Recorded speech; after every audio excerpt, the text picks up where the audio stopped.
dinosaur game. It's really cool. And Miyamoto just like, kicks in the door, flips over the table, and he's like, "Put Star Fox in this thing." Oh my god, he's here! I can't say no. Oh man. Use Super Nintendo voice chat for the week of June 25th, 2026. I'm your host, Logan Plant. Although this week I look like Slippy Toad because Star Fox is out, I'm joined by Brian Altano. It's so good to see you guys. Wow, I can't really see great. I only kind of see out of the sides of my eyes, but I am happy to see you. Yeah, technically Brian or Leon is your name, we learned recently. Yeah, we just learned that. So, yeah, I'm doing great. I got about 100 sharp teeth and a mohawk made of scales, so things are going good for me. Seth Macy's here with an eye patch. That's true, and it looks like I have a really cool battle scar. It's actually just to correct a lazy eye, so unfortunately it's outside. Yeah. And Jada Griffin. Hey, Jada. All systems go. Hey, everybody. Brian, that mohawk is the most hair you've had in a long time, I think. Well, if you're listening and you haven't gone on, we are using the Star Fox Game Chat avatars, and we're going to try and stick with them for the entire Star Fox review discussion segment. So I highly recommend you watch this episode if you can, because there's a lot of fun stuff you can do. Like you can puff out his cheeks. When I do that, it's weird. Yeah. Yeah, that's really weird. And then Jada's Fox, by the way, we didn't say that. Jada's Fox. Brian, because Jada reviewed Star Fox, that's up on IGN now. Jada, you gave it 8 out of 10. You called this a great remake. What are your overall thoughts? I think this is the best 20 plus hours of Star Fox I've ever played. 20 plus hours? The fuck are you talking about?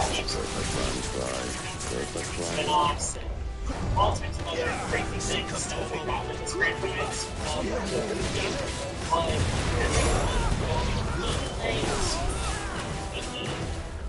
This time is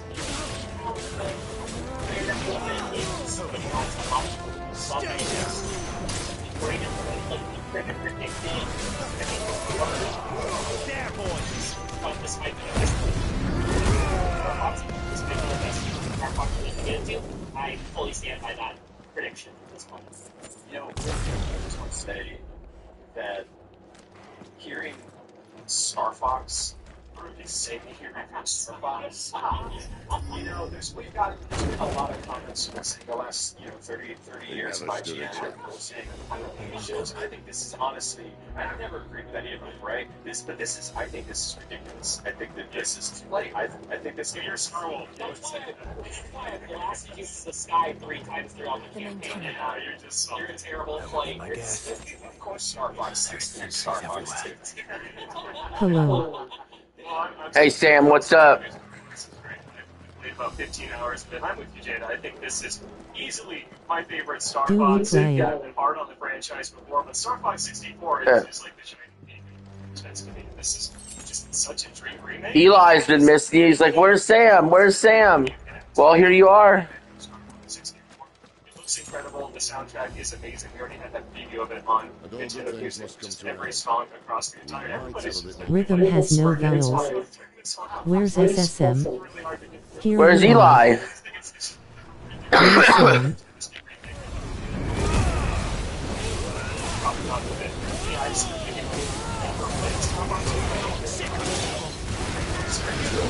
We're going. Yeah, where's Eli? Where's Liam and David? Yeah, where are they at?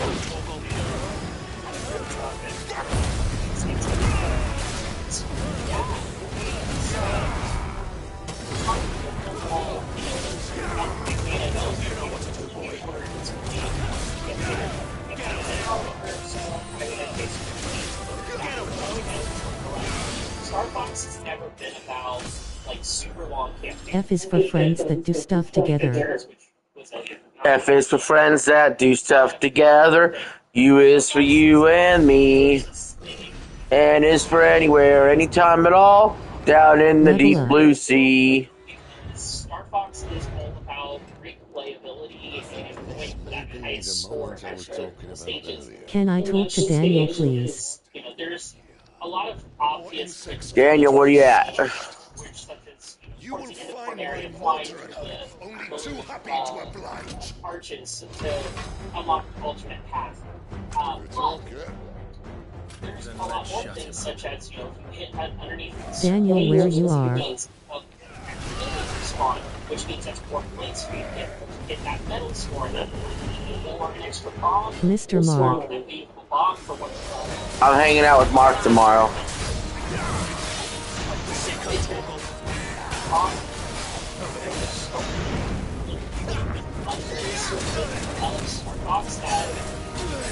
Yummy Mark. Yep.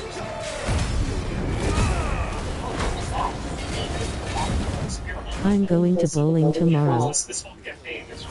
Are you a good bowler? Smogamer banned me. Well, stick around here. I won't ban you. Yes.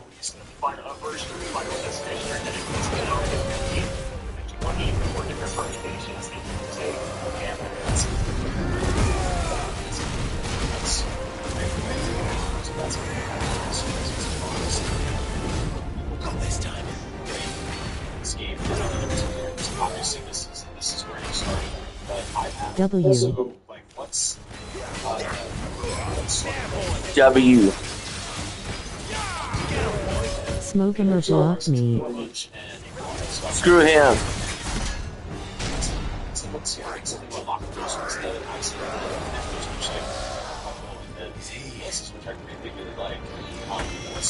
T.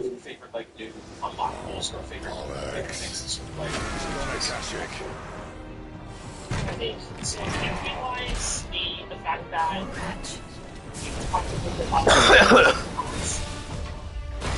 Not in return. There's nothing left of him but hatred and rage.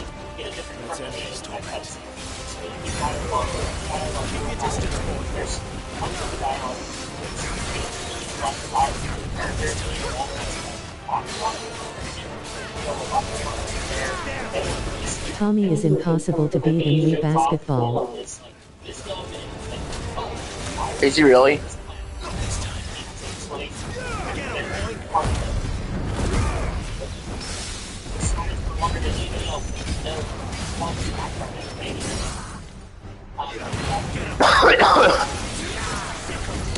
Is he really? Edwin. You just never get things that come to you. There's just so much information about it.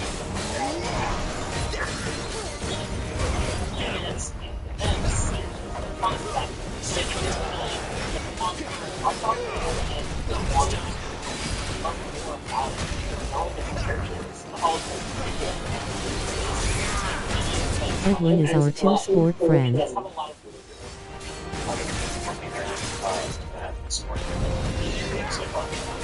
Huh.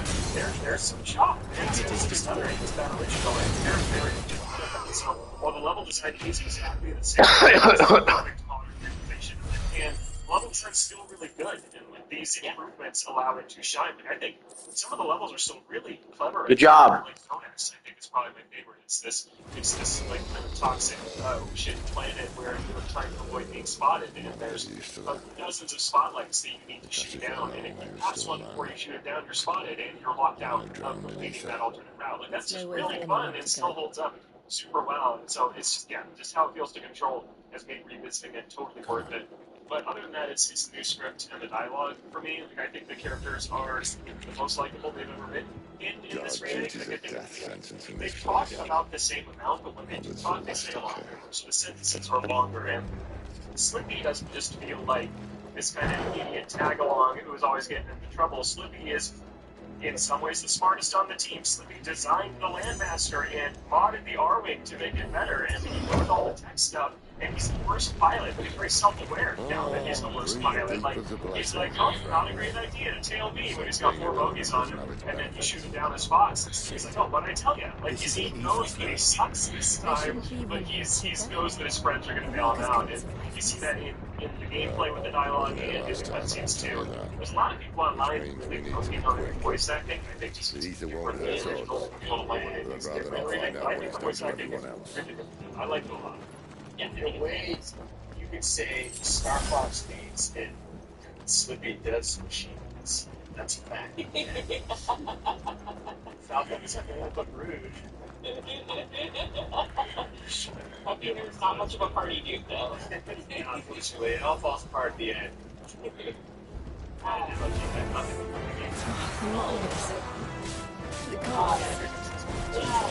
mentioned something about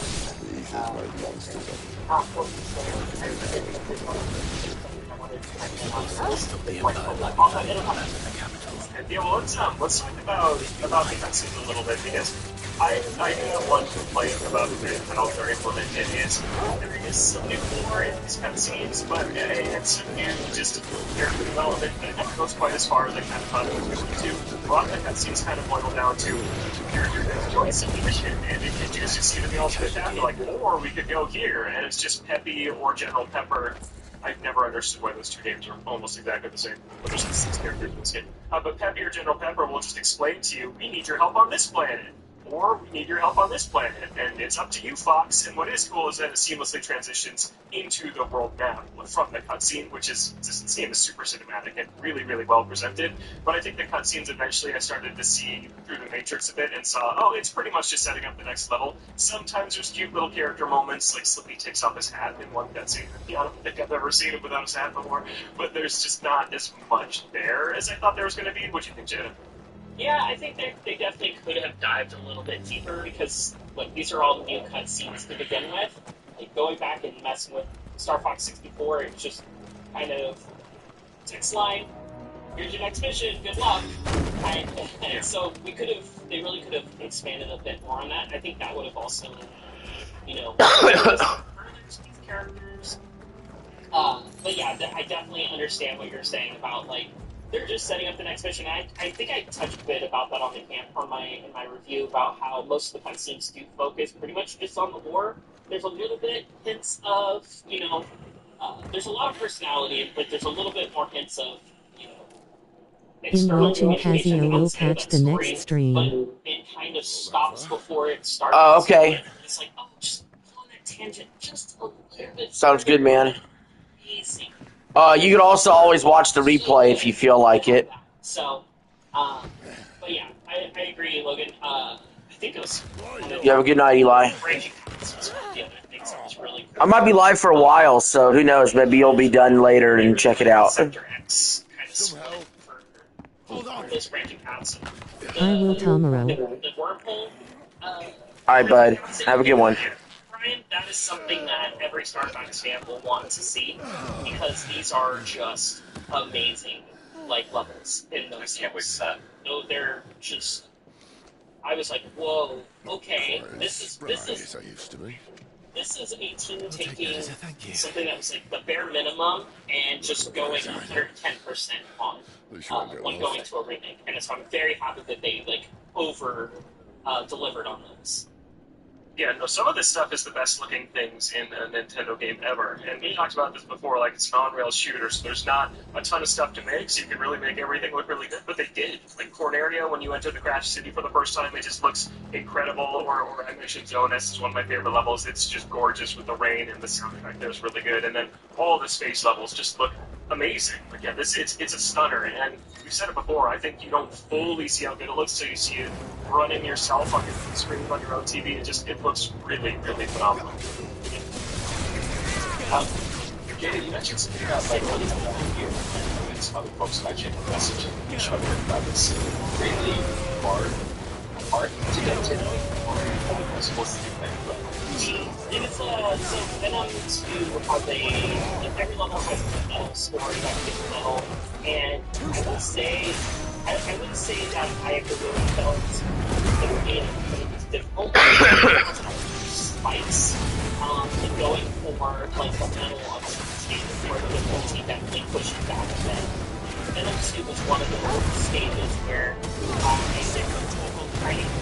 on my expert run, and I unfortunately lost the team going into the team. I lost it right at the boss stage before, and so I only had single lasers going into this fight. And that, for anybody who's old heads played, Venom 2 is the final showdown against Team Wolf, Star Wolf, and having a single laser and trying to get the medal on that mission is tough because bosses they'll divvy out points based on how fast you take them down. So the faster you take down each member of Team Star Wolf, the more points you get. And if you don't take them down fast enough, you essentially make it impossible to get that medal. So it becomes a rule race and a challenge of expertise with tracking your enemies, and especially with a single laser. If you get in that same situation, it is doable.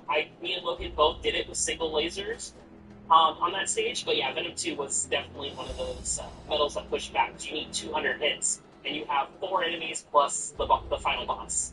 Yeah, so it's really hard, and I think that's when I see we have some questions from the audience, and some people basically ask, like, this is like a 2-hour experience, and well, if you're only a gamer who cares about seeing something through the end credits and that's it, and you don't get joy out of replaying things, then you probably won't get the value out of Starbox, just straight up. That's true. Don't say don't buy it. But if you're someone who likes chasing high scores and trying to check up all the achievements and replaying things to see different ways they can play out, like, there's levels where, depending on how you get to them, different things happen at them, because you've already seen a character somewhere, so then they don't show up in the next place, or you haven't seen them yet, so that's where you run into them for the first time. Like, that is the joy of this game, and how you can get 10 to 20 hours out of it, instead of just the 2 that it takes to beat it the first time. And yeah, a lot of it is those medals, like Jacob was talking about. Each stage has a high score you can shoot for, and then you unlock a medal, and there's a big reward for getting all of the medals, and so that's something to kind of chase. And Yeah, I'm good on medals. I did challenge mode, which the is 2 hours and call it good. Score attack, which was seen in previous versions of Starbox 64, and now every level has 12 challenges to go for. There's 6 in normal difficulty. Once you beat those, you get 6 in expert difficulty. And I thought this was a really, really cool addition, because it does make you play the level in a little bit of a different way and shoot for different things as you're going through the level. And some of them are really, really tough. Like one of them on Corneria, one of the expert challenges is don't let any buildings fall over. And so there's like the robots that conveyor belt up the buildings and then topple them. You have to be fast enough to shoot bombs or charge shots at them before they topple any buildings. And what's really cool is that if you ever fail an objective, like you cannot complete it by seeing the level through, that achievement will show up on your screen and gray out. So you know, oh, I failed, and I have to restart the level. So it's just I kind of telegraphing these objectives, and it checks them off, and that's like satisfying, like a trophy pop on PlayStation. And then you can back out of the level and start over, and say you did that achievement. So it becomes this really kind of bite-sized, almost NES remix style way to play through Starbox levels, and you can get a lot of extra mileage out of it. It's such a great way because the enemy patterns, everything are identical to playing on normal or expert playthroughs. So the enemy layouts and everything and behaviors are all the same, generate what difficulty on. So it's also a great way of, like, hey, I'm having a hard time getting the medal on, sectors where you have to shoot down all the missiles. I'm having a real hard time getting the medal on this stage when I play through the campaign. You can just practice it in the challenge mode after you've cleared that stage once, and to hit that score that you know you need to hit. At any time, you can pause the game in campaign or challenge mode to see what your score, to see what the medal requirement is, or what your challenge requirements are. So it's not, you have to remember these 6 challenges, like, oh, did I do this thing? Logan said, they do pop up when you fail one, obviously, or succeed at one, but you can also pause to just kind of check where you're at. I think the one that helped me the most was when I was doing Aquos in the water stage. There's a challenge where you have to destroy, like, all 14 of the clamshells. Yeah. And I kept failing one at one point. I kept failing it. I was like, where is this clamshell? So I knew, as soon as that one failed, I knew that's where I needed to look around where that failure was happening. And it helps me, just like, oh, there's one hidden off in the corner here, that if you don't fire a torpedo at the right time, you can't see it really. It's pitch black at that part of the stage. So the challenge mode is amazing for that aspect. And yeah, like Logan said, there are some pretty challenging ones. There's One that gave me a little trouble early on was the boss of Meteor, like the second boss, where you have to not hit. He has the spinning ring where there's like a little one square, a weak point, and it rotates, and you have to not hit that shield with any shots. You hit the shield with one shot, you fail the mission, and then you have to go back to the start. That's brutal. Yeah. It's very brutal. So you have to be because I think many like myself are probably very itchy trigger finger and just fire all the lasers all the time. You can't do that on that boss. Yeah, no, there's really hard ones like beat a whole level without taking any damage, or kill a member of Star Wolf like within 10 seconds of them appearing. Like they get really, really hard. So if you've mastered every version of Star Fox 64 before, like this is going to be a brand new challenge for you, which is really cool. So, go ahead, Seth. Remember the surveys that they used to send out about games that Nintendo used to do, like in the Wii and 3DS era, and Yeah, the options were like, why did you buy this game? Because to enjoy the story or to play with friends. And the last option was always to get high scores. I never filled that option out, but that sounds like I would do that if it were still around, which it's not, because that was one of the things I loved about the original Star Fox back on Super NES, and it wasn't even an actual system. I would just replay it and try to get better at it over and over and over. It's a VHS. Wait, no, what? Oh, the Star Fox 64 one? Yeah, there was Nintendo Power subscribers sent out in VHS tape. Same thing with Donkey Kong Country. Yes, it's basketball. I don't know, I guess it's the George basketball. But then the Donkey Kong, Fremont, like, the reason why the Star Fox just showed up in mail one day, and it had my address printed on the back of the page. And I popped it in, and it's called an promotional video, and it's almost certainly on YouTube. Just showing the video being like, hey, check out Star Fox, this is the game we got coming out. This and all this stuff like that. It was, I loved that, and also, I think it was for the SNES one. Had this paper craft art. Yes. Yeah. So this is it's so cool. It was like, and I forget which one it was. The Donkey Kong one showed Treehouse, and it showed with all of this Nintendo Power fan art printed up on the wall. But yeah, the Star Fox 64 VHS was one of my favorite things from I have no idea where it is. Yeah, go hunt me down. It's very nice. The other thing, Brian, you mentioned like unlocks and such. One of the big unlocks is the avatars that we're using. There's 25 of them to unlock. You get a lot of those by completing the challenges in the challenge mode, as well as just meddling on the stages of the campaign. So that's kind of something to kind of to go for as you're playing through it. Reasons to replay to go for those high scores because you get more opportunity to game chat and stuff like this.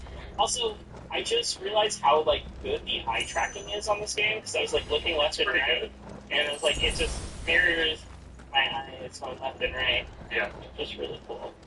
I do want to talk about where you use these avatars a lot, which is the battle mode. But first, I want to say one little. It's a tiny nitpick I have about the challenge. Looks like he's sleeping. He's Oh no, I'm sorry. I think I'm just trying to find that Nintendo Power issue. I was looking for this control panel. Yeah, the one thing that bothers me with challenge modes is these achievements that would be really fun to tackle upon campaign replays. Because, let's say you need to medal on the fourth stage of your campaign play, but you've already medaled on the first three to get there. When you're playing campaign, achievement challenge mode is completely separate. So you can't go for these challenges while you're playing for an area in campaign mode, and likewise you can't medal on for an area while playing in challenge mode. And that makes more sense because, challenge, part of the difficulty of medaling a level is if you're trying to medal the 6th level in your campaign, you got to make sure all your wingmen survive to that point and have good lasers to that point. So I get that side of it. I just wish that I could tackle these achievements in the campaign mode because it's nothing that would. There's nothing that should limit me from doing that. It's just beat Falco through the loops on Planaria. That's exactly the one I was going to reference. Yeah, it wouldn't make a difference. It just doesn't acknowledge that you've done that at all, which I think just that I like replaying this game, but for me, that starts to make it feel like padding a little bit. It's a game about replaying it over and over. I get that, but when you're like blocking objectives into its own side mode that can totally flesh into the campaign mode, it just doesn't. It doesn't really work for me. That's the tiny issue I have with it, but that's not really the huge deal.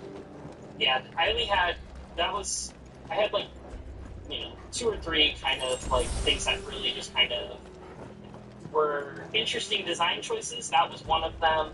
The other was, which we'll get into here now, probably good segue, is into the battle mode. Yeah. With the avatars. You have, like I said earlier, there's 25 avatars, but you're locked into the main 8 of Team Star Fox and Team Star Wolf when you go into battle. You choose a team, and whichever character you get, when you get on that team, that's your avatar. It automatically populates. So, despite being able to unlock, Bill or General Pepper or Cat or Mom 64, you can use those when you're playing like single player or challenge mode, and you're just sitting in the chat like we are right now and just talking with friends. But We're in a game chat. What? I mean, This is silly are. like just just R-wing to R-wing conference call. That's what I meant to say. That's the only time you can really use those, unfortunately. So that was kind of one of the things that kind of let me down. And then, going into battle mode is a lot of fun. It's so much fun. The new power-ups and abilities that they've added are really cool, but there's only 3 maps. And that was kind of, I was like, I want to play a lot more of this, but I've seen everything I want to see across the 3 maps after about 10 matches or so. And Yeah, but it is really fun. Each map has its own objective. Like Airport area, it's kind of just a zone control thing. It's really focusing on the dogfighting. Right. Kachina, it's about, or Katina, I always confuse. Kachina is about these green crystal meteorites that crash. It's like the 6th Nintendo game in the last year that's made you collect green crystals. Like seriously, Metroid did it, Donkey Kong did it, Pokemon Legends EA did it. It's crazy right now. But you collect green crystals. the crystals in general, you're correct.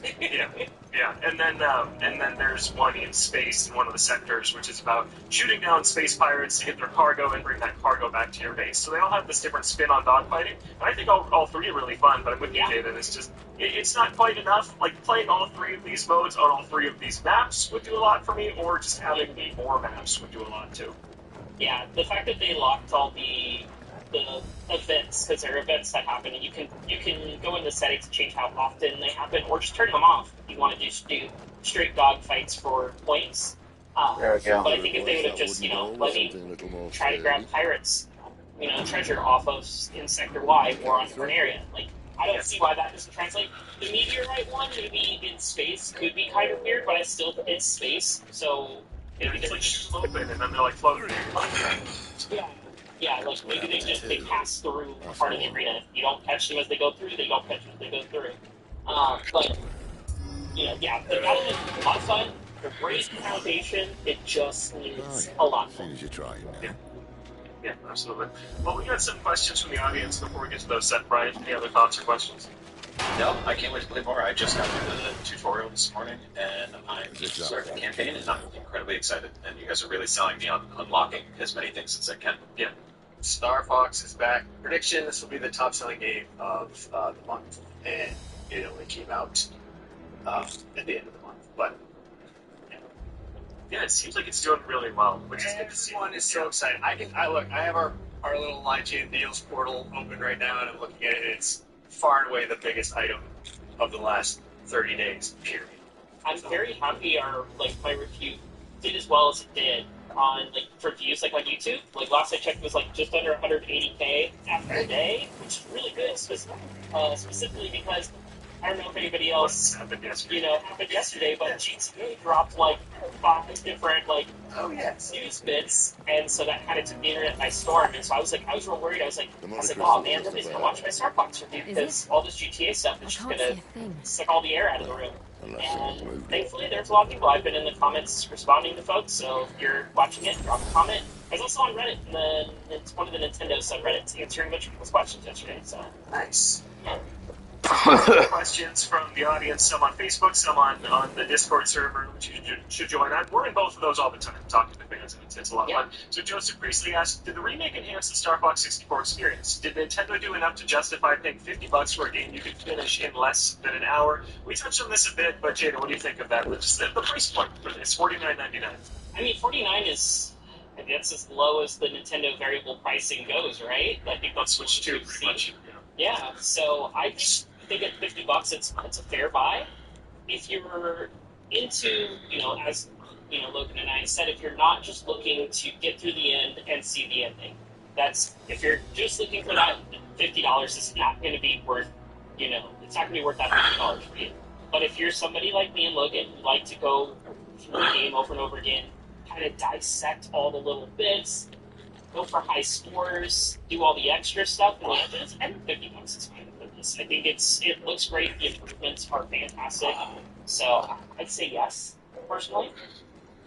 Yeah, I think so too. I mean, I can see an era where Nintendo charges 60 or 70 for this. I think that a year ago they maybe would have before they started to introduce more $50 games. So, I'm happy. I'm mostly happy with the price point. I think this would be a no-brainer at 40. I think that's more of a sweet spot for this for what this is. But no, you're getting some of the best graphics in any Nintendo game. And like I said, I think it controls so well that for me, I like just playing it. So I'm happy to replay it because I just enjoy piloting it so much. And like, there's a flock of like 10 enemies flying, and you're like, I charge up my shot, you get the little what am I gonna lock on to get the most hits from this? Just like kind of optimizing moment to moment of your run through these levels is a lot of fun. I'm not done playing this yet, and I have about 15 hours, so yeah, I think it's worth it, but I like I said earlier, if you're only I roll credits on a game and I move on, maybe wait for this one to drop in price, which we're seeing a lot of sales on Switch 2 stuff right now, like on or Amazon or stuff, so this will probably go down in price at some point. Logan, that about the controls and stuff is what reminded me what I was trying to get at earlier. Doing a barrel roll or a somersault or a U-turn when in first person view is crazy on Switch 2. If you haven't, try it. Even if you're not going to play the game in first person, definitely try it. It's really cool. Yeah, the mouse controls, I didn't really like them. I don't know if you use how much, Jim. I used to play a couple of the Landmaster missions, after our session with Nintendo, they were like, oh, I didn't really like this. I tried it in there, and I was like, this is fine, but I haven't found the mouse controls on the Switch to be ergonomic for me. I came away after a mission or two and my hand was kind of tired, and I didn't feel that the whole time playing with the Pro Controller, so that's probably more of a me thing with just the contour of my hands and the mouse controller for the Switch 2, but they do work well. It's just comfort and preference. And then that's how you use the co-op too. It's like Bonanza, you split up the Joy-Con, one person does the aiming and one person does the moving, and it's fine. I think it's kind of boring to only have control of one of those two things, so I would super recommend playing that way, but it is there if you're interested in it. And then Bo Hartwig asks, which level and or boss do you think had the biggest glow-up in terms of visuals? I think all of them.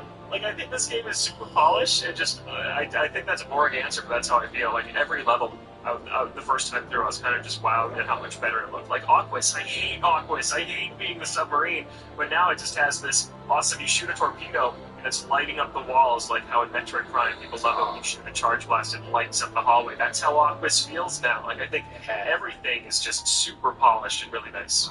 I think the biggest glow up for me is probably Area 6. So good, yeah. The level is so good all around. It's very tricky to get the metal. Well, when you don't know what you're doing, it's tricky to get the metal. Once you play it a couple times, you're like, oh, okay, this is where the points are at. The boss for that is really cool. It has this cloaking technology, and it's pretty cool. And you see that cloaking technology a few times in the campaign. It's really good. I think that's probably my favorite for glow up reasons. Peter asks, do you see this art style and use of cutscenes sustainable in a completely original follow-up? What would you like to see from a new game? Ryan, I'll throw to you on that one. New Star Fox, you haven't gotten one in a long time. What do you want from them? I keep coming back to that, and I keep thinking it's a thing that's going to happen, specifically because they put in all this groundwork to make this remake look so good, and I hope, based on what you guys are seeing, just in sort of engagement and excitement and sales so far, that this turns out to be a hit for them, because I think that this is a series that deserves to live on, and I think that we've seen in the past with Star Fox games that they just never really stuck the landing in the way you want, and they've tried to, I think, occasionally bite off more than they can chew. And I think that like a spiritual successor or an actual sequel to Star Fox 64 remake that is more of the same, where you've got, you know, this is a shorter campaign, it's bite size, it's got enough meat on the bones, and then where you've got then entry point levels, you know, the final boss fights and stuff like that, thing in between, crazy. I think there's a lot of good work with it. I love these characters. It's fun. Even this morning, like, you know, Nintendo showed off merchandise. They're making Star Fox plushies that look like they've been the cover of Nintendo Power, and I don't know. It just makes me really excited to see this franchise survive again. It's unbelievable. The show went to be some of us, and it was rough trying to get that Star Fox game to click with us or with anyone really. And some people have come around on it, but like, this is a franchise that has always deserved more. Not you, yeah, I have not either. It's always deserved more. I think the Switch 2 is powerful, and I think that putting these games on this system where people are going to love them and play them is a really smart idea. And so I'm hoping that, you know, 2 or 3 years from now we get to see a brand new Star Fox game. Yeah. How about you, Seth? What about the new Star Fox? Well, Brian talked about beating bones. As a wolf, my mouth is watering because it's two of my favorite things. I'm more of an insect guy myself. Why you have to deal with bite-sized games, Brian? I mean, I just like, look, I want to see what they have here fleshed out. It's something we're all excited about. I think they nailed it I mean, I haven't even played the game, but I feel like everything about this, they've just done so expert. Like, the launch booster of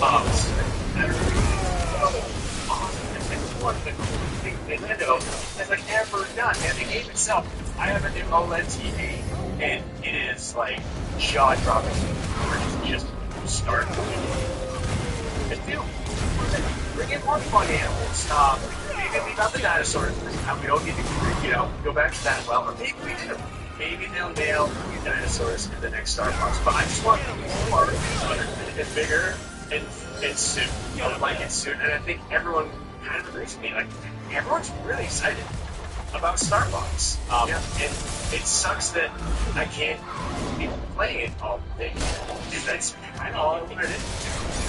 I don't think we ever need to see Prince Tricky dinosaurs.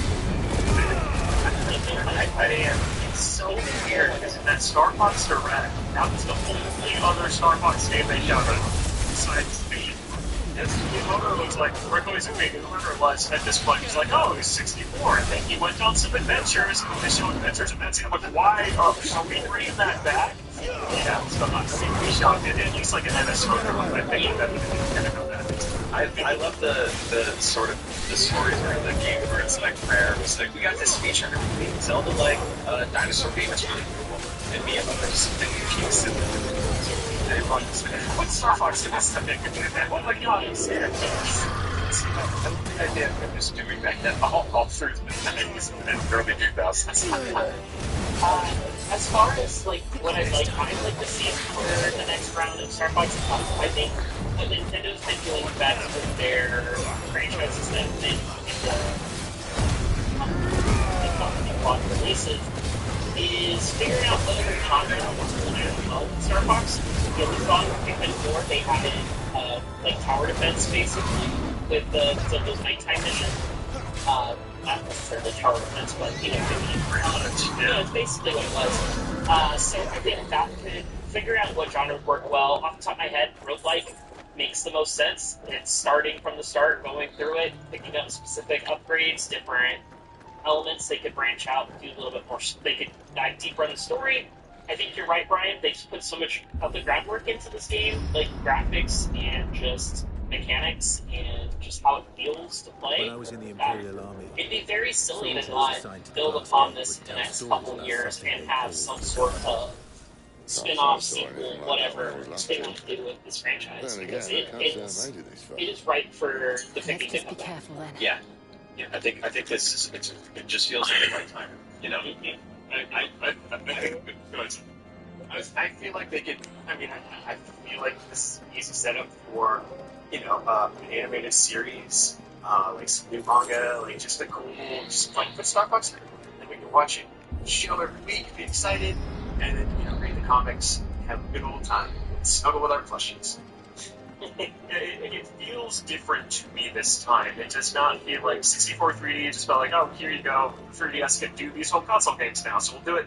And Zero, that was never going to stand as a reboot. That game is just, I think, kind of a disaster.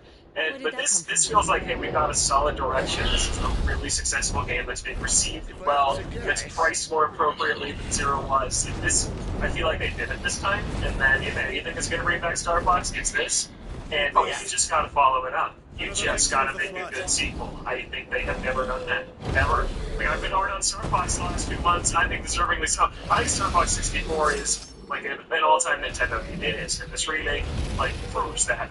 With Assault, I bought Assault in a used game store because I was so high on Star Fox in the last couple of weeks. And I played the first couple of levels, like, man, this thing's not good. Like, it's, oh man, even the Arwing levels, which people say are good, I think the Arwing feels sluggish and bad. And then, range over the land, and you're aiming in the sky, trying to protect your teammates, and on foot stuff, like, oh, it's not nearly as good as Star Fox Theory. It's very. You all just nailed it just now when you talked about the argument feels in this game. And it's one of those things, 5 seconds into the tutorial, you start, being finished with buttons you do, like beans and power rolls, and, something like that.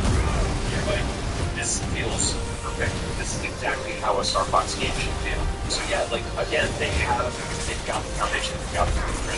So, like, I want more games that can play levels. Dog, you think it will play a Star Fox game, like, plays ball diggers of King Fox. This game chat that we're doing right now makes me think they've got the new hit. Like, that's like, imagine a mirror in the and there's like focus on my dude, and one of them shoots it down, and each character has a different kind of mission through a level. That can be so good. Oh yeah, and there's little like dialogue pop-up boxes that have our faces and looking like the animals. It's just so good. That would be so good. That'd be really good. Yeah, I know that they tend to feel like they need to shoehorn something new into their games, and that walks a fine line between innovation and gimmick. And Star Fox has always been closer to gimmick, like Star Fox Zero's control scheme. Just make a sequel, 3 branching paths, and fun co-op a bit later, and hand it to this studio. They did a really, really nice job. I want this to be like a Link's Awakening to Echoes of Wisdom thing. Like, hey, you showed you can remake one of the most classic games now to your own. And really, first person, they found the track record. It was so evident. And also, they asked about Peter asked about the art style and cutscenes. This is Star Fox to me now. Like, these characters are the most fleshed out vision of this world to me. And if I think of Fox and Slippy and Falco, it's them. They're from this game. If I play the old ones and they look wrong to me now. So yeah, this is how it is to me what Star Fox looks like going forward. And the last question is, Dexter asked on Discord, should I play 64 before the remake? I say it's the same. Yeah, just go into this one fresh. If you haven't played it before, definitely just go into this one fresh, because this will just kind of set your expectations for the franchise going forward. If you have played it, I mean, if you want to revisit it, there's no harm in it, but you are different playing the game. Like, this gets a better version of it. I played the 3D one for about 20 minutes, sorry, the 3DS one, and was like, this is cool, the 3D effect is still awesome, but I was like, I'm gonna see that. Those side by side, I guess you can think 3DS games look nice. And this game was them. Yeah, it's really good. Let's go about, like, I think that's just like I said, and also the ocarina of it all, which is obviously the next big remake of an N64 3DS that Nintendo's making for Switch 2. So, yeah, I agree with you all, like, with anyone that said. Yeah. Last thing I want to shout out, just my favorite detail, is that when you're on the main menu, you are, like, on the main bay of the Green Fox, which is their big mothership, and out the windows, you see whatever planet the next mission of the campaign is on. like where your campaign is safe. And that's just so cool. Like it's just they just nailed it. They nailed this game. It's so cinematic and the presentation is perfect. Yeah, I just noticed it once I was outside like the lava planet and I'm like, oh wow, there's lava outside my window and it's glowing red in here. That's so smart and just a little touch. It's perfect. So yeah, Star Fox is really, really good. We'll talk about it more next week once everyone has played it. We're gonna take a quick break and we're gonna transform out of our Star Fox cosplay. We're gonna go down these.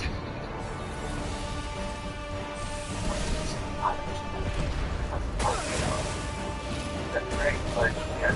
Get him, boy!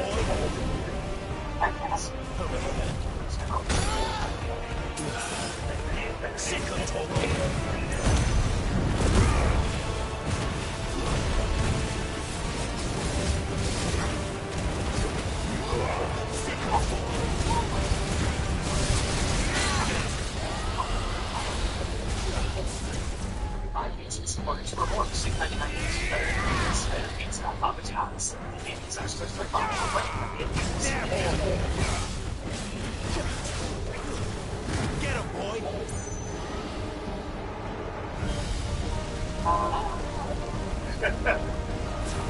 Welcome back to Nintendo Voice Chat. We're here. We're real. Logan playing with Brian Altano, Danny Griffin, and Seth Macy. And Rhythm Heaven Groove is out next week. It's a bunch of Nintendo games are coming out the next month. And a free demo is out now on the Switch or Switch 2 eShop because this is a Nintendo Switch 1 game. We've all been checking out the demo. Brian, what do you think? I am bad at it. Okay, So like, here's the thing, and this has like been such a pain in my side my entire life. I make music. I've always made music. I've put out albums. I'm working on a new one right now. It's almost done. I program my own drum patterns. I got keys. I have metronome set up and all these VSTs and plugins and all this stuff. Right? I program all of my original stuff. I like to think that it's all on me. I sit down and play video games, and anything that's like rhythm related, like music, I was always hot trash and Guitar Hero. I don't know what the disconnect is. I just can't. I'm just bad at it. But I love how silly this game is, and I'm going to keep trying. It is exactly as been described to me, like basically in Music Warrior, and I love that so much. It's so dumb, it's so silly. And made me laugh like crazy, but I'm so bad at it. I did not know that about you. That's funny. Yeah, I guess you would have been good at it. Can't dance either. Yeah. Yeah. Seth, did you check it out? I haven't checked it out yet.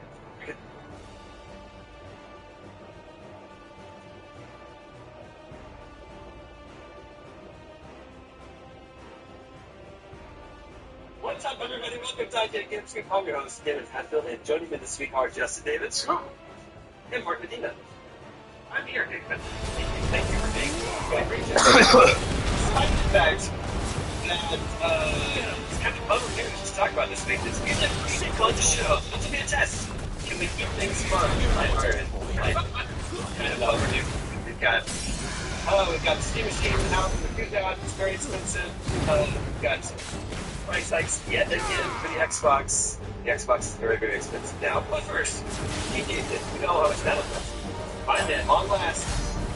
GTA 6 came in this year in November, priced at $80. Yeah, I think it was. I think there was some speculation of like maybe $70. Maybe they would go down something higher, but like realistically, it's charging $80 for firing portions of the game. But then it's probably pretty safe to assume that for GTA, the base edition of GTA would also be $80. Yeah. Yeah, the version will also rate the box. Yeah, and ostensibly there'll probably be more content things to do in GTA 6 than Mario Kart. Just a few things. But it's something about maybe they go for 70 because they want to get as many people in there and into GTA Online as possible. And some analysts thought they could go for a little bit of $80. One thing that's interesting, one thing to look at is that is the absolute ceiling. And even GTA does not dare try and break the $8. Yeah, if we like the opposite could also be if GTA was set. What a fucking fight! He was able to get away with 80. I don't know. I think it's fine. I mean, I think what you were alluding to a second ago, Mark, was that some people are a little bit, there's some negative sentiment around the $100 edition, the Ultimate Edition, and that it gives you character customization and some vehicles, gives you access to some shops with cosmetic items and stuff like that for an additional $20. You get these digital in-game extras. That's made people a little upset. I have seen people upset about it, but I've also seen a lot of people being like, it's a once in a generation kind of game. Like, $100 is nothing. Like, that's, I'll spend that on Grand Theft Auto, because we don't know when we're going to get the next one. I mean, it's more than a once in a generation game, because that new GTA skips last generation. It's a once in two generations game. It really is. Almost didn't make it out this generation. Yeah.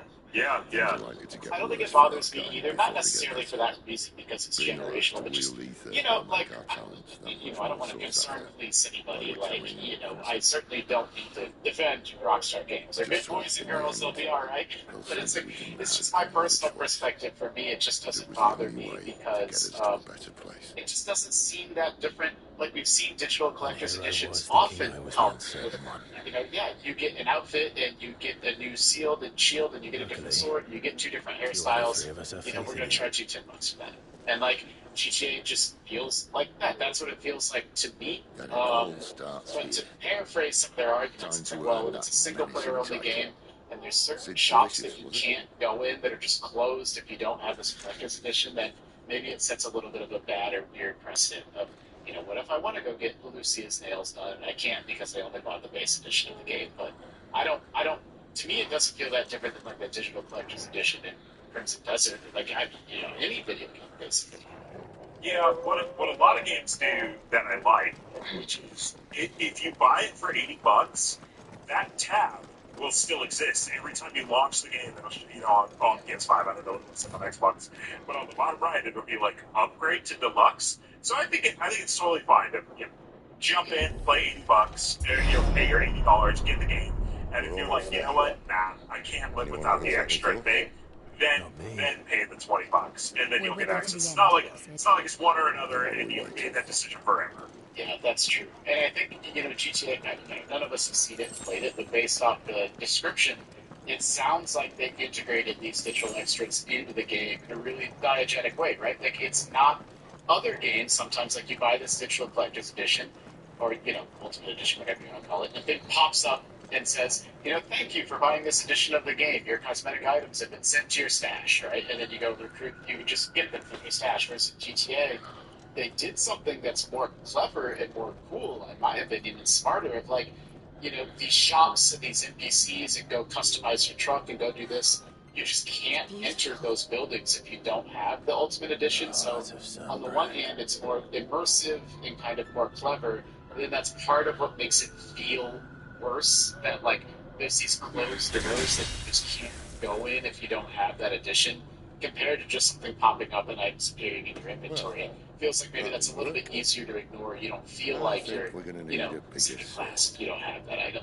Yeah, I agree with that. Mm-hmm. Some people are wondering now, does this open up the floodgates for $80 games? There's a quote from Reese Elliott, who's head of market analysis at Alinea Analytics. This is a good quote, but it's a little long, so bear with me here. He says, GTA 6 has more pricing power than any game on Earth, and it still didn't go above 80. If the biggest release in the industry's history looked at the ceiling and chose not to break it, that should tell everyone else the ceiling is real, and they'll smack their head on it. The danger is that publishers read GTA is 80 as a green light and push their own run-of-the-mill or new IP games to $80, and the lesson is the opposite. Even GTA didn't think it could go higher. The handful of publishers who can charge $80 base share one trick: captive, price inelastic audience that won't shop around or wait for a discount. That's why Nintendo gets away with it. Its players are locked in, first party, famously discount first.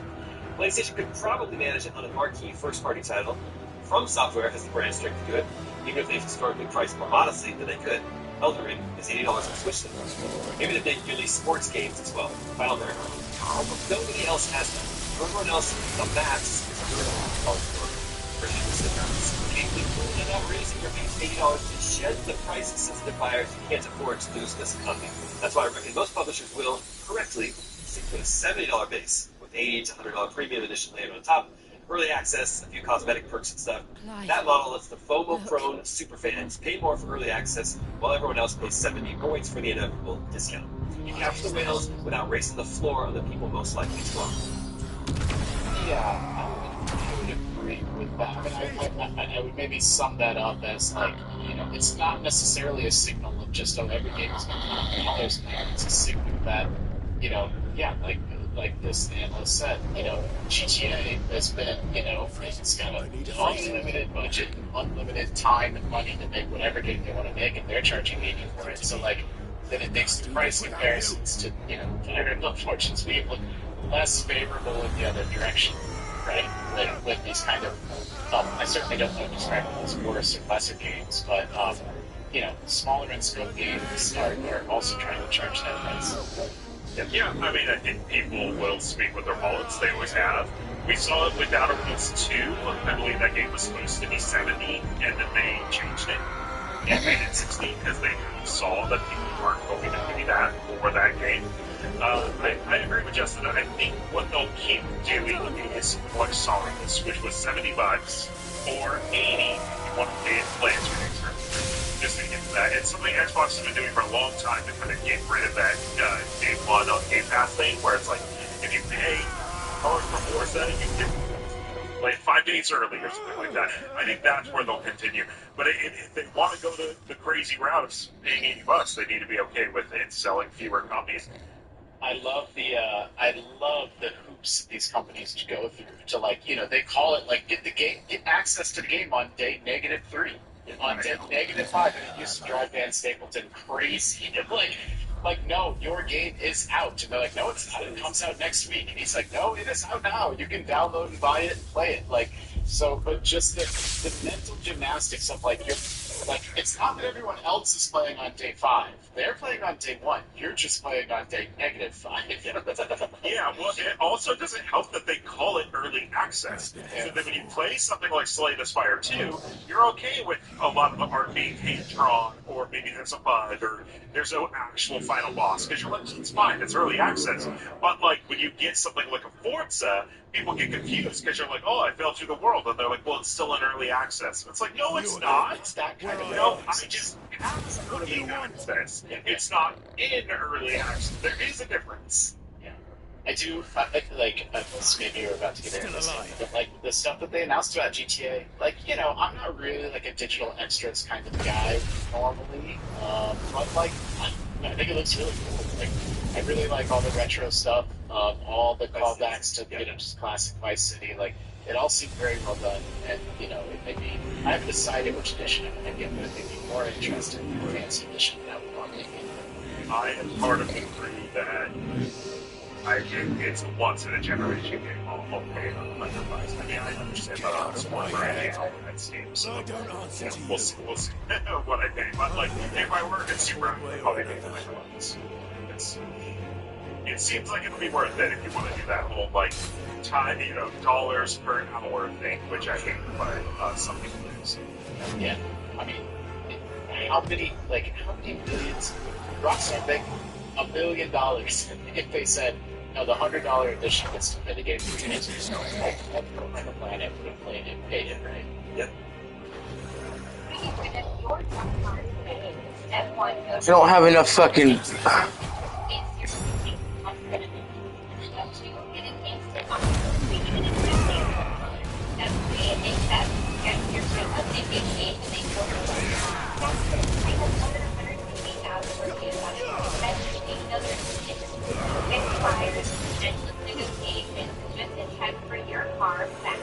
Get rid of your driveway junk today and pedal.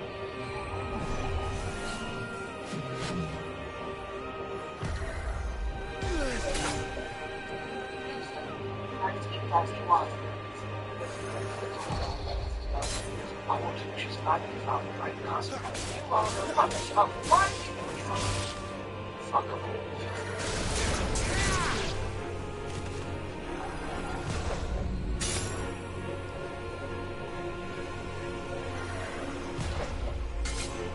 Yes. And we actually don't know for sure. That's still not a thing or not. It could be. Yes, I know. Because there's this weird thing that a lot of people I'm seeing on social media where they're saying, yeah, I know we're going to split the prices of the consoles and stuff a little bit later, but they're saying we usually buy the Xbox version. The Xbox version will get the early Xbox. It's very easy to just go to New Zealand, change your console to New Zealand. You get a whole 24 hours early, and so that is, for streamers and stuff like that want to be there. Good, full fucking health. That ought to help. And full potions. That's something for our next topic, because I think what exciting times, the biggest game of all time will not be available on a PC. Yes. Indeed, you do have a physical edition what you're buying is GamePass and has some downloads inside. Which is like, I'll admit to that it's not completely unprecedented. It is sad. On a couple of different levels, just on a consumer, like yes, we would project also video game fans, video game players first, and like that means that you can't sell the game used for what it's worth. Like that download code gets redeemed, and so they completely nukes any used game sales for instance, which like that's consumer choice. Like the thing about video games is that an evil asset that like you can turn back into money if you want to. Like, Take-Two and does not get GameStop is fixed. Take-Two is the last that never got that. But it's like, gamers should just be like a physical video game that has a disc inside is worth more than a physical video game that doesn't. Not just because of this, but because you can turn that game back into cash if you wanted to make it into something. Like so many people, I haven't bought this game in a long time. I'm not surprised because GTA is about as mass market as like Main Street as any video game possibly be in the build respawn people in retail spots, Walmart, Target, Best Buy, Costco. A lot of people be buying these physical boxes for themselves. Because I think a lot of I mean, the fact that cost of download every year this becomes less and less of a thing. People talking about games here for like a decade. Not even the US guys that are still to this day. And so, for most video games and probably that's never really much participated to your point. Like, anyone that's buying and playing video games are online enough to know, just gonna go away and try to this and that. Like, GTA is so mainstream, it's so mass market that it's kind of like it's the biggest thing on the planet. So for one thing, like they need maximal reach, right? And like every single copy of the game, all the people are not getting license per ton. Like you're all gonna have to be downloaded. That's intense. That's why they've already announced Reload Day because just like Silksong, which the Steam store, they know that the servers are for PlayStation and Xbox are going to go crazy. I saw a lot of discussions about this, and I agree. Like, not having a disc is hard. It's removing choice, like we mentioned before. Game preservation, it's always a weird, sticky thing, because the person I saw made the post saying, like, take any game, take Cyberpunk, and put it in your PS5, and don't have it hooked up to the internet, and explain to me how that's game preservation. Like, you're getting a broken day one version of the game that's, like, completely messed up, right? Like, you need those matches. And so, like, owning that game physically isn't game preservation. It is required to have the internet to be able to play the original versions. Unless already have the patches downloaded. And that's also a good example of a game that was shitty. Like a game that was like, functional at launch and didn't, it didn't need, years of patches. You never get patches. Sure, yeah.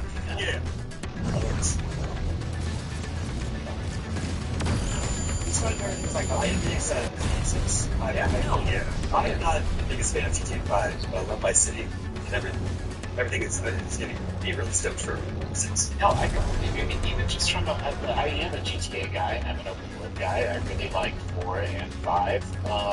But like, even if it's not your thing, just from a cultural commentary level of like, they have like there's no other piece of commercial art on the planet. They had unlimited time and unlimited money. Whatever they wanted. just to make this thing. Like, no movie has ever been like that. No other game has ever been like that. Just on a limited budget. Like, and that fascinates me so much just from a creative pursuit standpoint. Even if like the story that's gonna deal with you. I'm just fascinated with it as just a piece of thing that exists. I also, oh sorry, that's not. I love cultural moments, and this, Pokemon Go was a cultural moment, Barbenheimer, and then every time there's console releases, those are cultural moments, and this is one. We're getting one this year, and that's always exciting. Yeah, it's so fun. Like, we just, like, the monoculture, and this is probably for the best, but there is not a monoculture anymore. Whatever you're into, you can find a little community of people that are into the same thing, but it's still nice when there's something. It's just hype. Like, it feels like this kind of old school thing. And also, the game was handmade, the game was not made with AI, right? Like, this big, handcrafted world where every single object in every single store and home and all the dashboards on the cars and just all that stuff was, like, made by people. Like, I don't know, man. Like, it might be kind of like the last of its kind. I do kind of miss, maybe this is the boomer, but I do kind of miss the monoculture. It's just like, yeah. A celebrity will pass away and everybody's sad. I'm like, I've literally never heard of this person before in my entire life. How is this possible? Anyway. Yeah, midnight launches, all that stuff, right? Like, it is nostalgia. Like, we're not, like, it's better that you don't need to go to a midnight launch, that you can just reload, download the game and play it. Like undeniably. But, like, that doesn't mean that there wasn't, something that was lost in the transition. Yeah. Yep, I get a lot of TikToks where it's like buying a PS2 on launch day, and it's like people have that footage of them sitting in line or going to Halo 3 release day. I'm like, Eric, then I launched. I'm like, I worked at part of Hollywood Video and deal before they all went down. And I worked there with Halo 3 and the award. Really fun. I guess it comes up on IGN. It was Halo 3, which that's the GameSpot, or GameStop at Union Square. So good on the ring back in. Yep.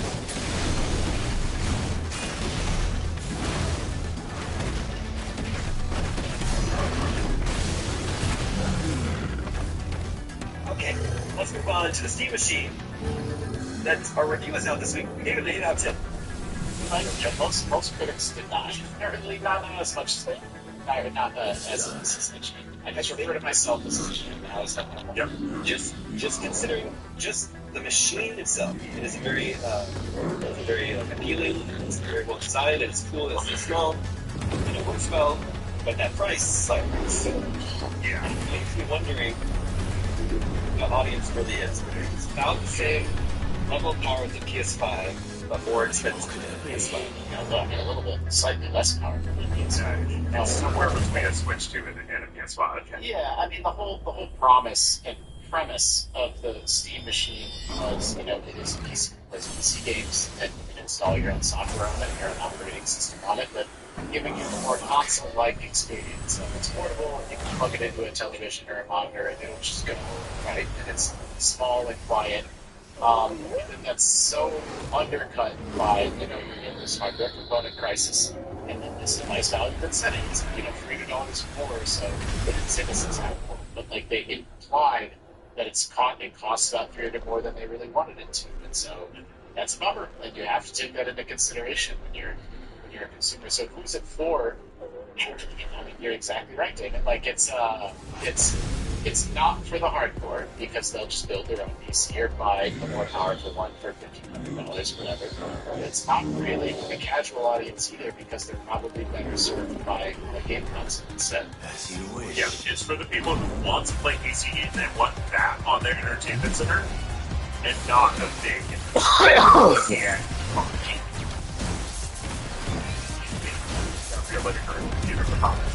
There is underrated, and that's something that we talked about earlier, the small form factor, the way that this thing vents out hot air is, my PS5, it can't go it has to sit outside, and the Steam Machine is kind of like custom for these, like, kind of direction. And so some of the arguments, like, you know, you can build a computer that's way more powerful and less money and very expensive tower just put it next to your computers. That's a little bit disingenuous because yes, that is true, right? Like, you can build a more powerful computer with the same power or less money, but it will be bigger, and that does matter. Like, not everyone wants that ability. Yeah, my house is set up in a way where the big and ugly electronics are in opposites, and the living room is like the aesthetic. You know, we watch movies there, but we've got the entertainment center and stuff, and I don't want a giant RG, giant computer in my thing. And I don't want that. And this thing's $1,000. Without a controller. It's wild. Luckily you can use any controller to play. Steam controller. That's the 5.1 controller. Yeah, the smaller controller. The $1,350 version of storage and no controller. Yeah, those games are cool. I want one of those too. I think that's awesome. Eric Song's always fun. Like, I love my Steam Deck. I use my Steam Deck and it's not like a huge runaway success. I think it's still like 5 million units. It's like, a lot is a success for Valve, but it's especially a hardware company, and they need them, and there's some principles, really like them. But I don't really see like this element of hopefully this hardware crisis. I hope this isn't just the new normal for the rest of our life, but it's certainly gonna last like the next year or two. It's like, I think whatever, everyone's entitled to like or not like whatever they want, everyone's scores, diagrams, other things. You know, the positive reviews and the negative reviews are both well justified. But I think some of the negative takes some a little bit in denial about, like, it's brand costs like $350 now. Like, this is just what, like, you know, the PS5 Pro was $900, you know, like the PS6, Helix, and all these game consoles, and this is just what things cost now. And you don't have to like it, but it's become the new norm. And that's kind of it. Like, that's kind of just my whole... Fuck! Yeah, there was something you said earlier that I was gonna somewhat question, but without having done any research, which is, can build a PC God damn it! more capable and cheaper. Fuck my life! That's true. Because hard drives are crazy expensive. Yes, not at all in this one. If you don't, definitely not this. In fact, I'm talking about even if you build something like this. Jackie did it. I mean, it's not one exact same components, the exact same price. Like, for roughly the same price, you can build something that's like this, but just so sure. Yeah. So, you know, that was a justification for me, which I thought was so hard. But we would definitely work on it. Because it was hard to look it's like $6 too expensive for what you get for your money. Yeah, I would.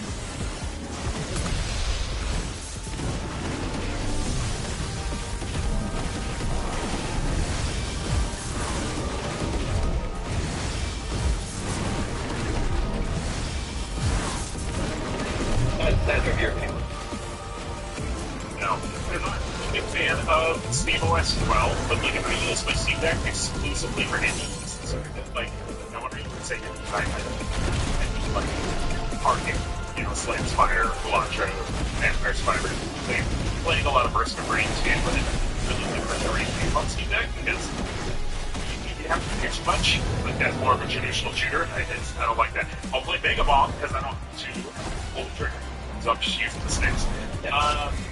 So no, and then especially with SteamOS 3.8, which makes it random turn any computer in the Steam machine, I don't see an appeal for this. And I know I'm aware with this machine. Install big instance, you can install whatever you want on it.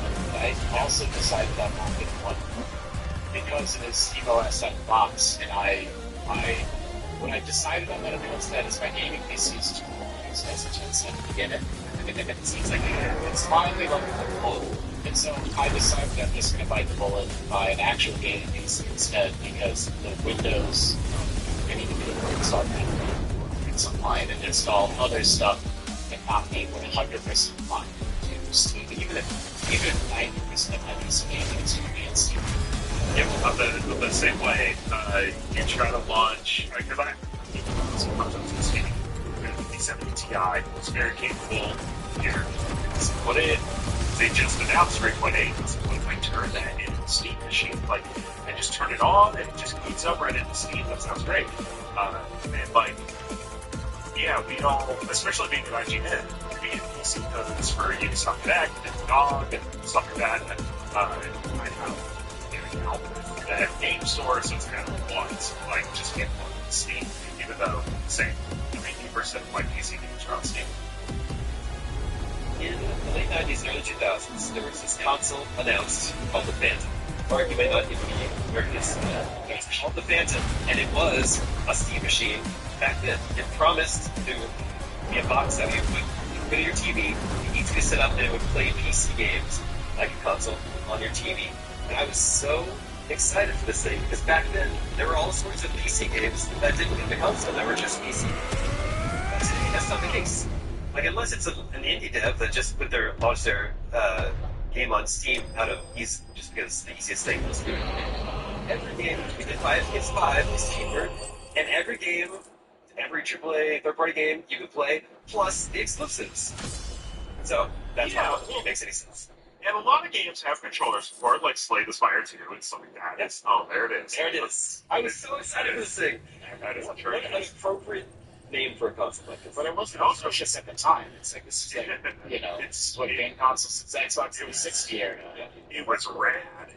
I do remember when they did their big push for Steam machines, where it was the first time yeah, where it's like anybody can make one. And they were called that.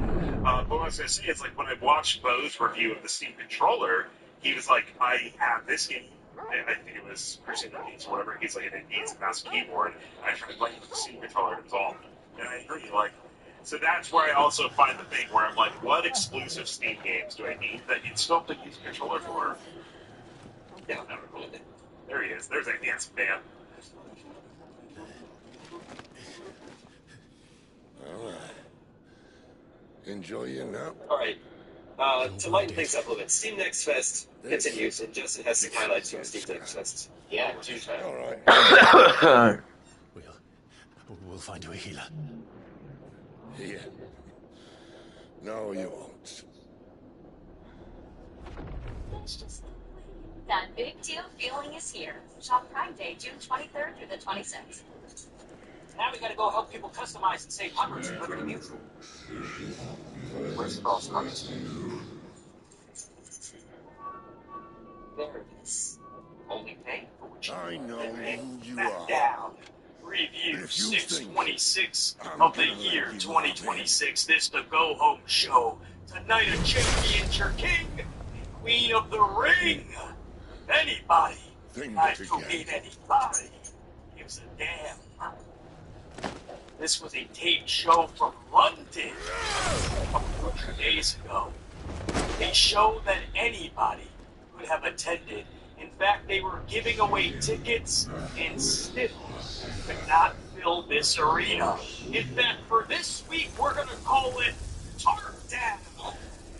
Because the Tarps were absolutely laid down for this week's SmackDown. We're going to get to this review in just a little bit, but I want to start off this upload. And we're going to kick off this podcast. Yo, what's up, Eli? You guys really came here for BC's Amplified take on the Doofus son-in-law's latest ignorant comments. And Cody Rhodes' latest stupid comments. I think I just beat like the big Act 1 boss or whatever. Outrageous comments. For those that don't know, if you haven't watched the product in a while, you decided to take up the Doofus son-in-law's offer, and you decided to go. But WWE is currently seeing record low numbers across the board. Record low attendance. Record low viewership. Merchandise. You hear how many t-shirts are being purchased in-house. It is lighting it up. That's what you keep hearing. But merchandise is down 14%. Just year-over-year. I think you get lightning powers now. Across the board. Now. Nice. Fun is what these numbers are telling us. WWE is not so cool like it once was. WWE is not engaged. It's not captivating. Record low numbers. WWE is on damage control right now. It is the damage control world tour. It has nothing to do with Bayley or Io or Dakota Kai. No, you see, this damage control world tour is all about setting the narrative in place. As this WWE under Hunter Hearst Helmsley is not only the best WWE we've ever had, but the best WWE we will ever have. Damage control, Cody Rhodes, and Paul Heyman are still wiping off their chins after blazing the Doofus son-in-law. Polito Heyman was on Chris Van display recently, praising Helmsley's job performance. Cody Rhodes was on Ariel Helwani's show, praising Helmsley's job performance. Helmsley was on ESPN. This is the Messiah. Blazing himself and talking about his amazing job performance. Best one. Start off with Cody, please. Cody says, this is a quote. Really? Nobody has it harder. Nobody has it harder than you. What? What are you talking about? What are you talking about? What are you talking about? Cody Rhodes. Nobody has it harder every time. Every time you get a snowball, no one in the ashen grip, let ember glow to kindle flames anew. And NBC's gonna proceed to get him above. No.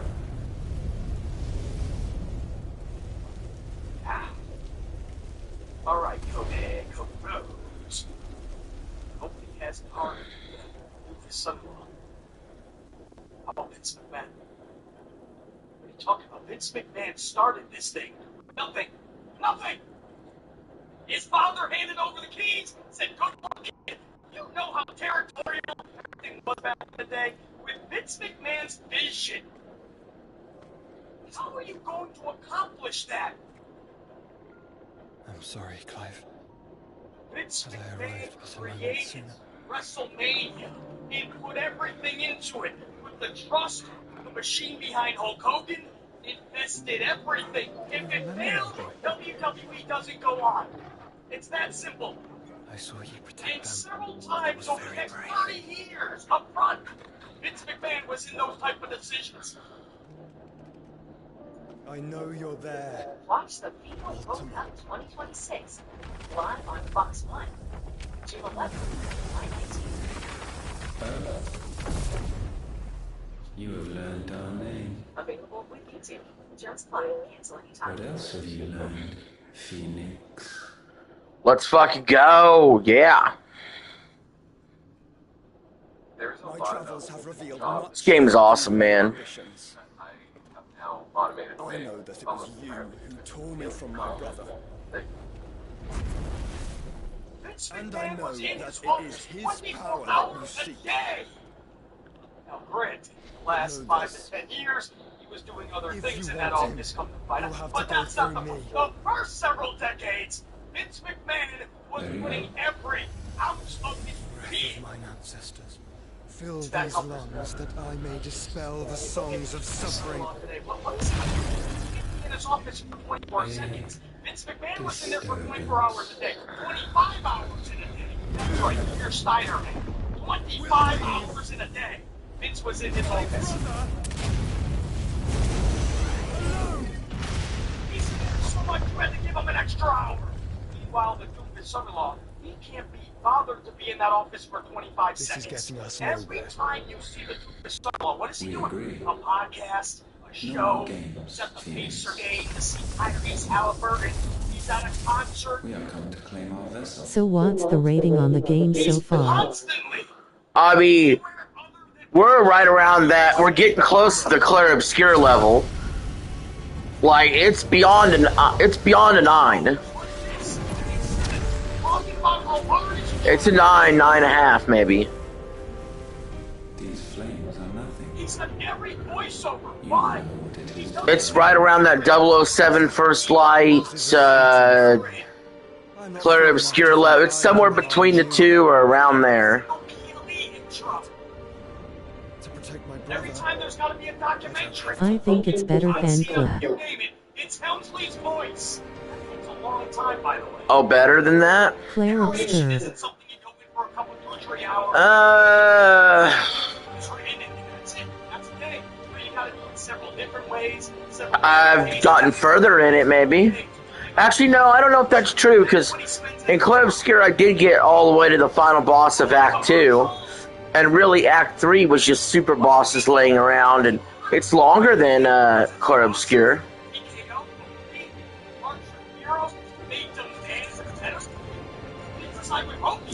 That's what a boss does. Nobody has harder. See, I know this philosophy, this mentality that Claire Obscure was more interesting to me, and I liked the battle system even more. And I like the story more, so I like it more, but I've gotten further in Final Fantasy 16. I feel like I've can play Final Fantasy 16 better, if that makes sense.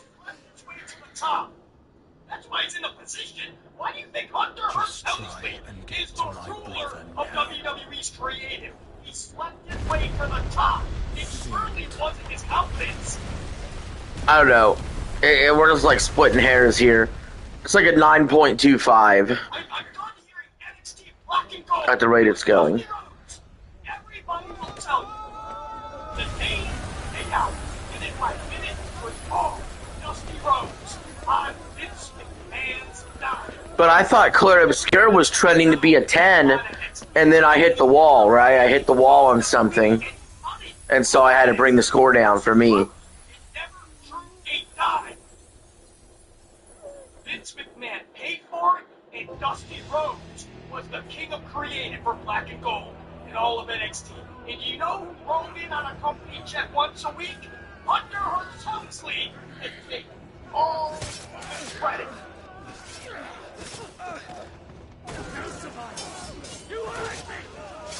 Nobody has a lot of life because his father-in-law was putting the bill on the whole run of pro wrestling, a pro wrestling brand like NXT. He is the co-ruler of it. Not even putting a dime of his own money into it. Vince McMahon's father-in-law paying for everything, while Dusty Rhodes handles the day-to-day operations. Nobody's got an art. And now he's the chief. He's the chief creative of content. He just got a massive pay raise. He is making millions and millions a year on top of the $250 million that he already has in the bank.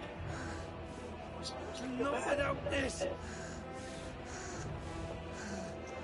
He just got a massive pay raise for many more years to do more podcasts and more shows like this where he gets to talk about himself and how hard the job is. He gets to go to more basketball games and be front row. He gets the trips to the White House. He gets to do all of it.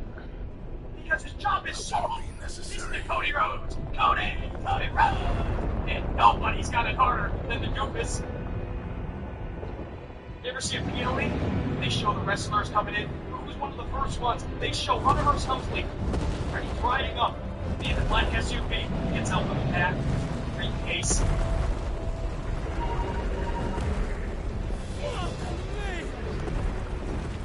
Where the hell are you, Sid? Where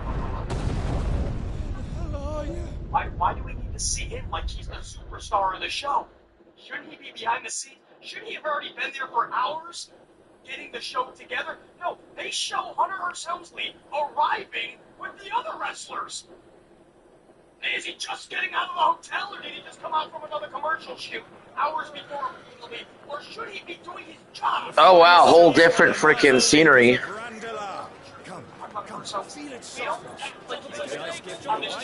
This looks almost Assassin's Creed like. If TKO was involved, we'd be getting amazing television from Hunter Hearst Helmsley. Beans and beats if it goes in a Talking about, I've got he's incapable. He does handle the day-to-day on WWE's main roster. Raw and SmackDown. This is the Doofus' show. This is what happens when he doesn't have Vince McMahon holding his hand or Dusty Rhodes holding his other hand. This is what happens. You saw on the show Unreal, man. How many times did you see the Doofus around the writer's table and look, listen to what they're talking about? It's bad. We saw an episode where Road Dogg and Helmsley were arguing about the title off, Julia or Chelsea Green, after it had already stopped him. Guys, I'll look at that as so many things, but they're both heels at the time. So why is Road Dogg and Helmsley even talking about the match? They're two heels. Chelsea at the time was a heel. Julia's a heel. That's it. And they're arguing about, do we put the title back on Chelsea because they just gave it to Kiana, or vice versa? Why are we even talking about two heels, first of all? And second of all, why is the title going back and forth between two heels? Did Road Dogg stop and think, hey, this is dumb anyway? Did Helmsley stop and think, this is stupid? None. The bears are locked up in an old courthouse at the edge of town. KO in that writer's room. And I hardly need tell you Did you who's see there to Monday make Night sure Raw? they stay that way. You have a key into the ring that you're it's the go-home shows. It's a trap. Did you see what they did with Oba and Jay? A very good one. They had him go out there on a go-home show, and they had Jay Another. just say, What does he hope to the gain doubters from are this? doubting me again.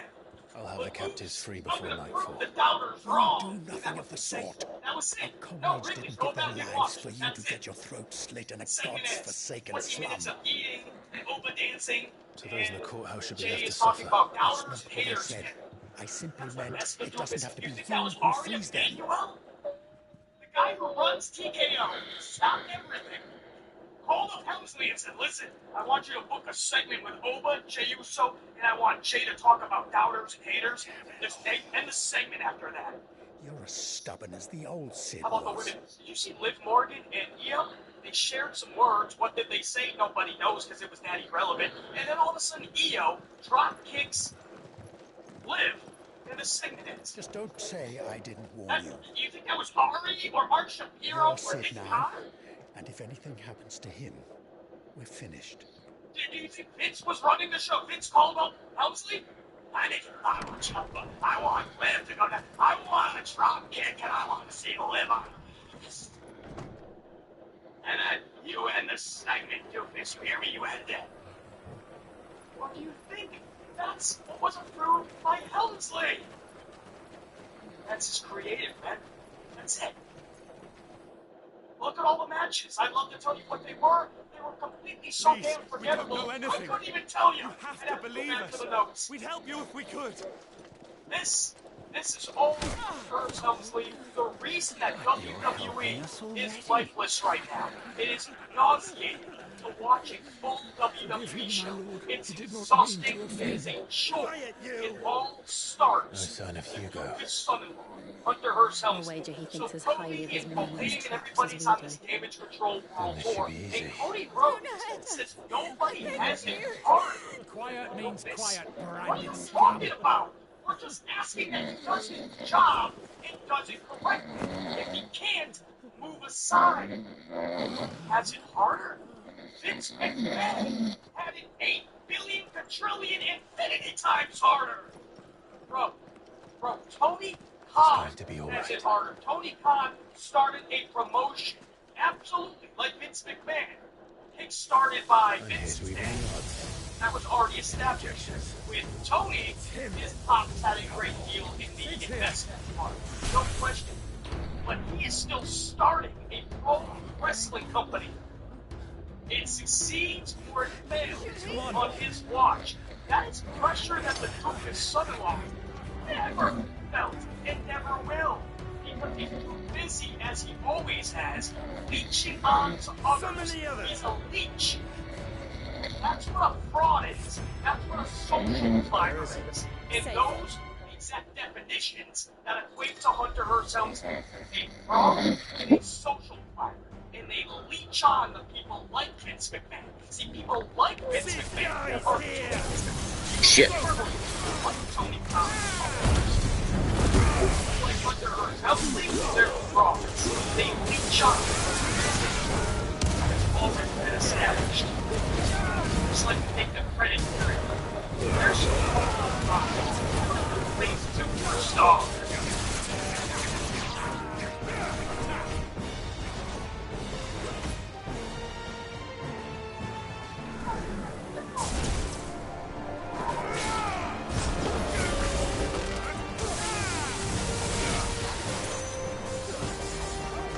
Tony Khan. The pressure that Tony Khan has right now, his son-in-law will never be. Oh, Hi, Doodles. Big girl. Titan sends his regards.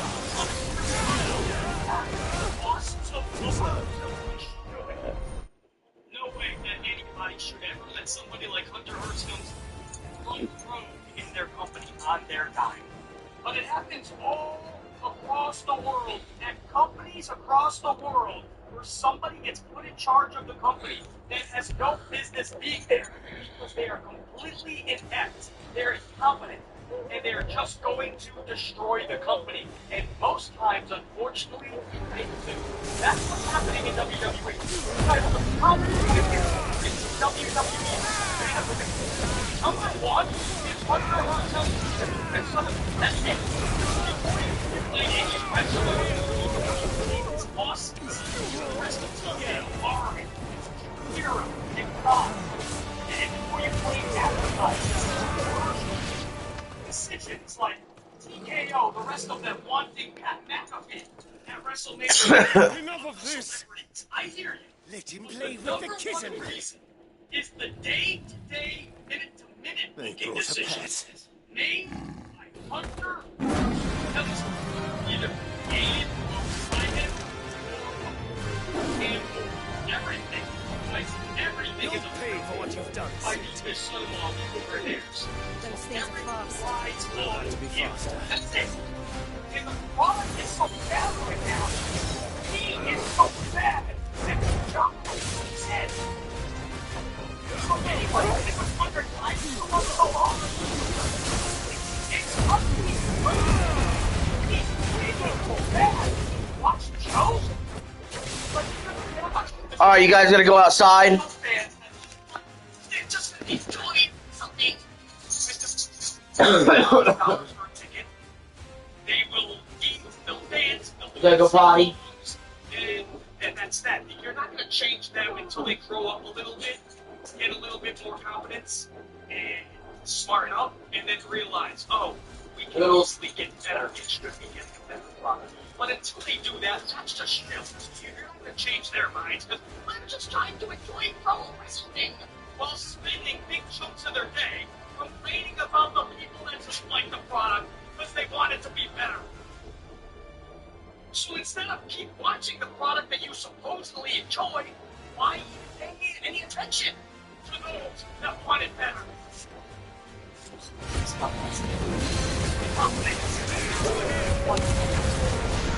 That's why one pushes the other. That's where this starts. So Cody Rhodes says, "Oh, this is harder than something right now." Oh, McMahon said, "Michael, Tony Khan said, Michael, you need to contracts to promote football. Okay, you need to contracts that be harder. The promotion of good. It's 5 people showing up and only 15 are paying."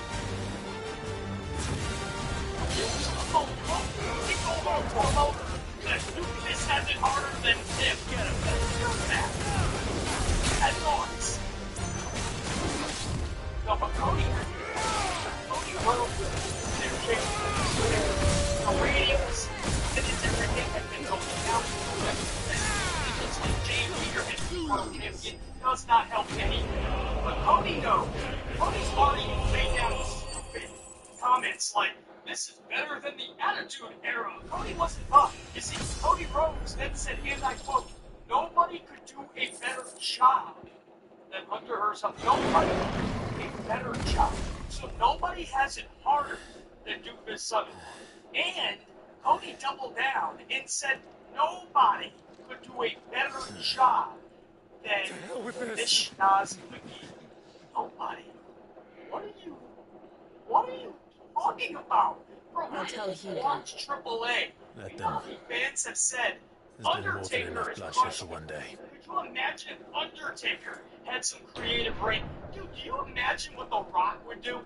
Everybody likes to pass that on, please. The Samoans would just be running all over the place. What do you think is happening now anyway, man? The Rock would at least make it entertaining. The Rock is uber entertaining.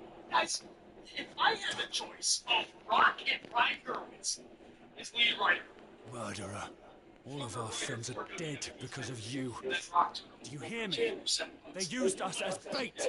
Bait to lure you out of your stinking hole. All because you couldn't just let things be. What are you even doing here?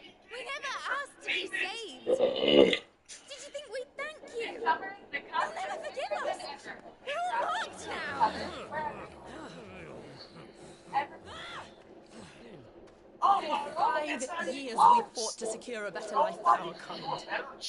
To see that we are treated as equals. Do you not want that? What we want is to be left alone. Every time you show your faces, it is we who suffer. Me, nobody could do it. all right. This is coming from a guy who Helmsley put the world on, right? Made him his Hulk Hogan. And the ratings, the attendance, everything started to instantly go down.